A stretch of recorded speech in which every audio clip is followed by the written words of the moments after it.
You line up the perfect shot, you hit record, and immediately your camera flashes a warning. Card error. Recording stopped. It's a frustrating situation that usually starts in the electronics aisle. You need storage, so you look for the card with the highest gigabyte capacity at the absolute lowest price you can find. But beneath those identical black plastic casings, SD cards are built with radically different internal architectures.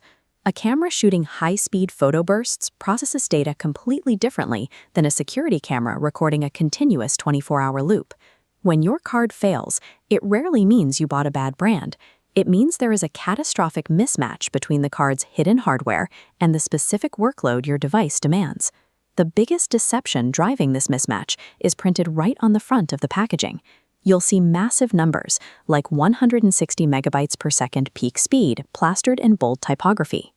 That number only tells you how fast you can transfer files off the card onto your computer under perfect conditions.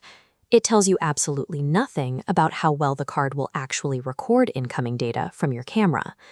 To prevent recording failures, the only metric that matters is sustained write speed. This is the guaranteed minimum speed the card can maintain without dropping data. To avoid losing your work, you have to ignore the giant marketing numbers on the box. Instead, you need to decode the tiny, confusing alphabet soup of acronyms printed directly on the card. Let's look at the heavy lifters first. Videographers shooting massive 4K and 8K files on mirrorless cameras and drones. High-resolution video generates a massive, continuous pipeline of data. If your card's write speed dips below the camera's output for even a fraction of a second, the camera drops frames, the file corrupts, or the recording simply stops abruptly. This diagram shows the Video Speed Class Rating System. A V30 card provides a baseline for standard 4K, but if you push into heavier 8K, you strictly require the 60 or 90 megabyte per second minimums of a V60 or V90 card. You might also notice a second row of gold pins on the back of these higher-tier cards. That's the UHS-2 physical interface. It dramatically speeds up transfer times to your computer, provided you use a dedicated high-speed card reader. Paying a premium for a V90 card ensures your camera's data pipeline stays open. It acts as mandatory insurance against losing a crucial take. The requirements change entirely when we look at utility devices like dashcams and 24/7 home security systems. A dashcam imposes a brutal, continuous workload. It records non-stop until the card is full, then immediately loops back around, deleting and rewriting over the oldest data endlessly. Standard, cheap memory cards use basic memory cells designed for occasional use. Under distress of constant loop recording, those memory cells physically degrade, heat up, and die within months. This specific workload requires cards labeled high endurance or max endurance. These are built with higher-grade memory cells, engineered to survive constant punishing rewrites. This chart illustrates the stark difference in lifespan. A standard card might give you a few hundred hours of recording before failing. A high-endurance card is built to handle thousands of hours of continuous overwrites. Putting a standard memory card into a dashcam to save $15 guarantees the card will silently fail, usually right before you get into an accident and actually need the footage.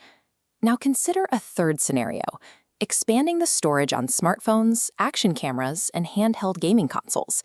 Devices like the Nintendo Switch rely heavily on microSD expansion to hold large libraries of games and applications. Unlike recording a single massive video file, gaming requires the device to access thousands of tiny, fragmented files simultaneously to load textures and physics engines. For this, you need to look for the Application Performance Class rating, marked with an A1 or A2 symbol.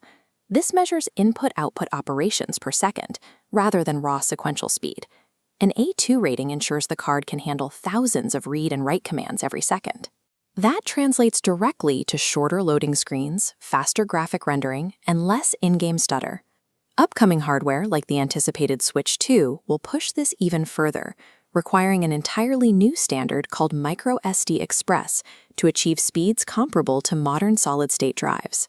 For mobile apps and games, operations per second dictates your actual experience far more than the standard read and write speeds printed on the box. Warning tone. Regardless of which device you own, there is one trap to actively avoid: impossibly cheap, high-capacity cards sold through third-party online vendors. Hackers take low-capacity physical chips, say 32 gigabytes, and rewrite the controller firmware to falsely report massive capacities, like 1 terabyte, to your camera. This diagram shows exactly how a spoofed card destroys data. When you hit the true physical limit, it doesn't issue a warning. It simply loops back and overwrites your oldest files with new incoming data. Once corrupted, it is gone forever. Before you even open the package, look for cheap clamshell plastics instead of heat seal indents or slightly blurry fonts on the label. A counterfeit card creates a false sense of security right up until it destroys your work permanently. Finding a universally perfect memory card is impossible. Success comes down to matching the precise specification to your specific device. If you shoot 4K or 8K video, limit your search strictly to V30, V60, or V90 ratings to guarantee sustained write performance. If you are equipping a dashcam or security system, never purchase a card unless the packaging explicitly reads high endurance.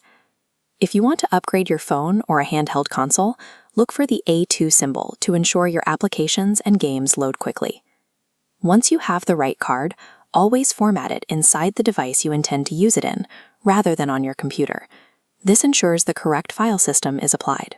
And always buy from authorized retailers or directly from the manufacturer to steer clear of the rampant counterfeit market. Stop shopping for the biggest gigabyte number at the cheapest price, and start investing in the correct architectural workload for your device.